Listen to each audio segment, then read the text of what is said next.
આકાશવાણી સમાચાર સંસ્કૃતિ ભૂંડિયા વાંચે છે. સૌપ્રથમ મુખ્ય સમાચાર. પ્રધાનમંત્રી નરેન્દ્ર મોદીએ નવી મુંબઈના ખારઘર ખાતે ઇસ્કોન મંદિરનું ઉદ્ઘાટન કર્યું. ગૃહમંત્રી અમિત શાહે ગાંધીનગર જિલ્લામાં 241 કરોડ રૂપિયાના વિકાસ કાર્યોનું લોકાર્પણ અને ખાતમુહૂર્ત કર્યું. 10 દેશોના 21 સભ્યોનું વિદેશી પ્રતિનિધિમંડળ આવતીકાલે મહાકુંભમાં સંગમ ખાતે પવિત્ર સ્નાન કરશે. વાણિજ્ય અને ઉદ્યોગ મંત્રી પિયુષ ગોયલે મુશ્કેલીમાં મુકાયેલા દેશોને મદદ કરવાની ભારતની પ્રતિબદ્ધતાનો પુનરોચ્ચાર કર્યો. અને મહિલા ક્રિકેટમાં ભારતીય ટીમની અત્યાર સુધીની સૌથી મોટી જીત, આયર્લેન્ડને 304 રનથી હરાવી 3-0થી શ્રેણી જીતી લીધી. સમાચાર વિગતવાર. પ્રધાનમંત્રી નરેન્દ્ર મોદીએ નવી મુંબઈના ખારઘર ખાતે ઇસ્કોન મંદિરનું ઉદ્ઘાટન કર્યું હતું અને પૂજા અર્ચના કરી હતી. આ પ્રસંગે શ્રી મોદીએ જણાવ્યું હતું કે શ્રી રાધા મદન મોહનજી મંદિર આધ્યાત્મિકતા અને જ્ઞાનની પરંપરાને પ્રતિબિંબિત કરે છે. मेरा सौभाग्य है कि मुझे ऐसे अलौकिक अनुष्ठान में अपनी भूमिका निभाने का पुण्य प्राप्त हुआ है. ये इस्कॉन के संतों का अपार स्नेह और अपनापन है. श्रील प्रभुपाद स्वामी का आशीर्वाद है. मैं सभी पूज्य संतों का आभार करता हूं, उनके चरणों में प्रणाम करता हूं.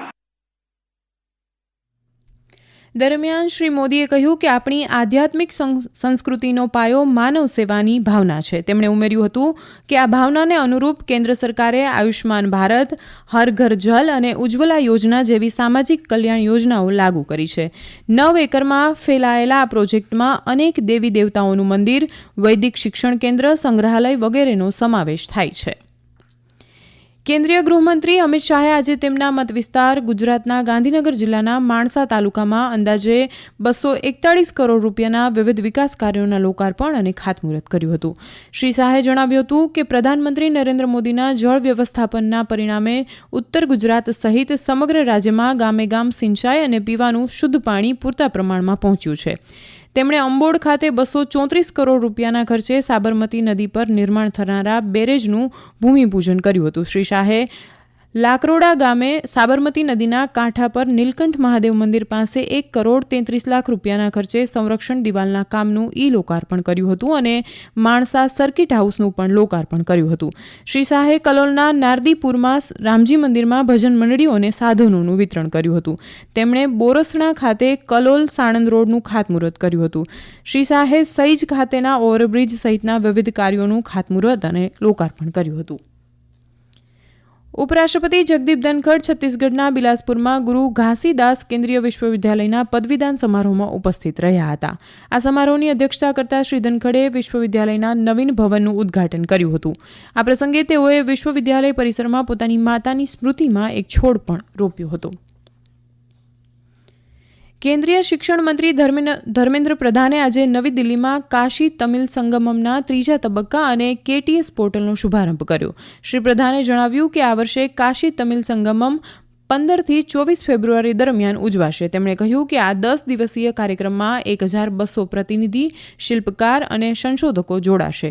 આ વર્ષનું આયોજન સિદ્ધ ચિકિત્સા પદ્ધતિ અને શાસ્ત્રીય તમિલ સાહિત્યમાં ઋષિ અગસ્ત્યના મહત્વપૂર્ણ યોગદાન પર આધારિત છે. આ તબક્કામાં 5 શ્રેણી અંતર્ગત અંદાજે 1000 લોકો ભાગ લેશે, જેમાં વિદ્યાર્થીઓ, શિક્ષકો, ખેડૂતો, નાના સાહસિકો, મહિલાઓ તેમજ શોધકો સહભાગી થશે.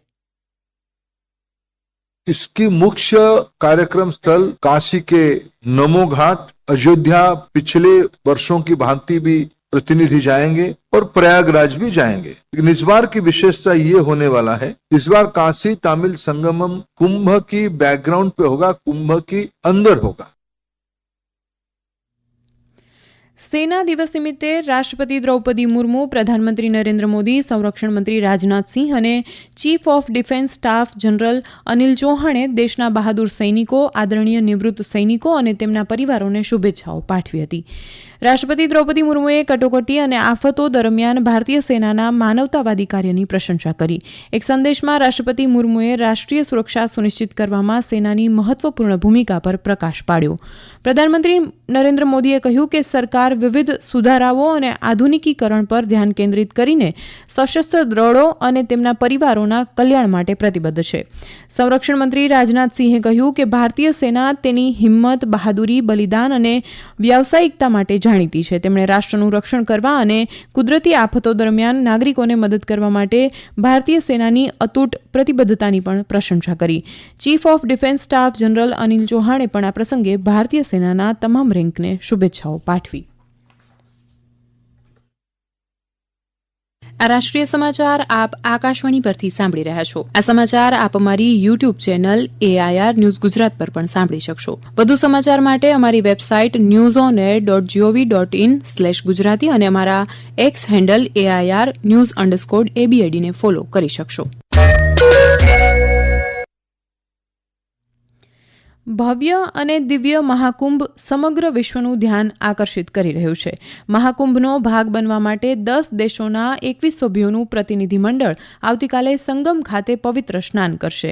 વિદેશ મંત્રાલય દ્વારા આમંત્રિત આ પ્રતિનિધિમંડળ આજે પહોંચશે. આ પ્રતિનિધિમંડળ માટે રહેવાની વ્યવસ્થા અરેલ ખાતે ટેન્ટ સિટીમાં કરવામાં આવી છે. આ પ્રતિનિધિમંડળ આજે મહાકુંભ મેળા વિસ્તારની પણ મુલાકાત લેશે. હેરિટેજ વોક દ્વારા સભ્યોને પ્રયાગરાજના સાંસ્કૃતિક અને ઐતિહાસિક વારસાને જોવાની તક મળશે. આવતીકાલે આંતરરાષ્ટ્રીય પ્રતિનિધિમંડળ ત્રિવેણી સંગમ ખાતે પવિત્ર સ્નાન કરશે અને હેલિકોપ્ટરથી મહાકુંભ વિસ્તારનો હવાઈ દ્રશ્ય માણશે. આંતરરાષ્ટ્રીય પ્રતિનિધિમંડળમાં Fiji, Finland, Guyana, Malaysia, Mauritius, Singapore, દક્ષિણ આફ્રિકા, શ્રીલંકા, ત્રિનિદાદ અને ટોબેગો અને સંયુક્ત આરબ અમીરાતના પ્રતિનિધિઓનો સમાવેશ થાય છે. વાણિજ્ય અને ઉદ્યોગ મંત્રી પિયુષ ગોયલે કહ્યું છે કે કેન્દ્ર સરકાર આબોહવા પરિવર્તન દ્વારા ઊભા થયેલા પડકારોનો સામનો કરવા માટે આપત્તિ વ્યવસ્થાપન નીતિઓ અને માળખામાં સતત સુધારા કરી રહી છે.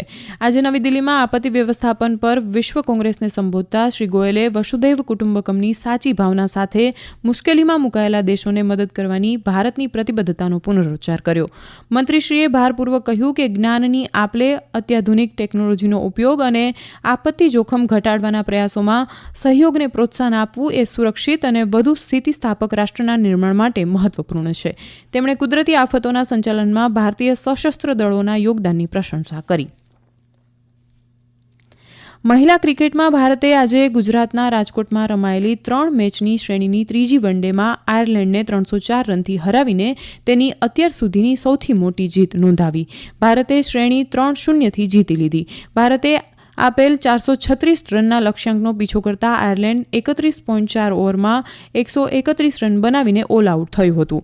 અગાઉ ભારતીય મહિલા ટીમે 50 ઓવરમાં 5 વિકેટે 435 રન બનાવીને ઇતિહાસ રચ્યો, જે તેમનો સૌથી વધુ વનડે કુલ સ્કોર છે અને મહિલા ક્રિકેટના ઇતિહાસમાં ચોથો સૌથી મોટો સ્કોર પણ છે.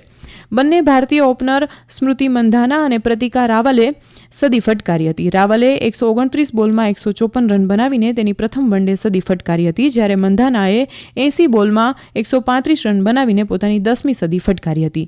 રીચા ઘોષે 42 બોલમાં 59 રન કર્યા હતા. આયર્લેન્ડ માટે ઓરલા પ્રેન્ડરગાસ્ટે 2 વિકેટ લીધી હતી. કેટલાક સંગઠિત ગુનાહિત સમૂહ અને આતંકવાદી જૂથોની પ્રવૃત્તિઓ વિશે અમેરિકન અધિકારીઓ દ્વારા અપાયેલી જાણકારી બાદ રચાયેલી ઉચ્ચસ્તરીય તપાસ સમિતિએ કેન્દ્ર સરકારને પોતાનો અહેવાલ સોંપ્યો છે. ગૃહ મંત્રાલયે જણાવ્યું કે સમિતિએ એક વ્યક્તિ સામે કાયદેસરની કાર્યવાહીની ભલામણ કરી છે. તપાસ સમિતિએ ભલામણ કરી છે કે કાયદાકીય કાર્યવાહી ઝડપથી પૂર્ણ કરવામાં આવે. કેટલાક સંગઠિત ગુનાહિત સમૂહો અને આતંકવાદી જૂથોની પ્રવૃત્તિઓ વિશે માહિતી મળ્યા બાદ નવેમ્બર 2023માં આ સમિતિની રચના કરવામાં આવી હતી. આ પ્રવૃત્તિઓના કારણે ભારત અને અમેરિકાના સુરક્ષા હિતોને નુકસાન પહોંચ્યું હતું. ગૃહ મંત્રાલયે જણાવ્યું કે સમિતિને અમેરિકાના અધિકારીઓ તરફથી પૂરો સહકાર મળ્યો છે. ભારત અને શ્રીલંકાએ બંને દેશો વચ્ચે વિકાસ ભાગીદારીને મજબૂત બનાવતા શ્રીલંકાના ઉત્તરીય પ્રાંતના પોલીસ સ્ટેશનોને 80 સિંગલ કેબ સપ્લાય કરવા માટે સમજૂતી કરાર પર હસ્તાક્ષર કર્યા. સમજૂતી કરાર પર ભારતીય હાઈ કમિશનર સંતોષ ઝા અને શ્રીલંકાના જાહેર સુરક્ષા સચિવ DWRB સેનેવિરંતે દ્વારા હસ્તાક્ષર કરવામાં આવ્યા હતા. અંતમાં મુખ્ય સમાચાર ફરી એકવાર. પ્રધાનમંત્રી નરેન્દ્ર મોદીએ નવી દિલ્હીમાં ખારઘર ખાતે ઇસ્કોન મંદિરનું ઉદ્ઘાટન કર્યું. ગૃહમંત્રી અમિત શાહે ગાંધીનગર જિલ્લામાં 241 કરોડ રૂપિયાના વિકાસ કાર્યોનું લોકાર્પણ અને ખાતમુહૂર્ત કર્યું. અને મહિલા ક્રિકેટમાં ભારતીય ટીમની અત્યાર સુધીની સૌથી મોટી જીત, આયર્લેન્ડને 304 રનથી હરાવી 3-0 શ્રેણી જીતી લીધી. આકાશવાણી પરથી સમાચાર પૂરા થયા.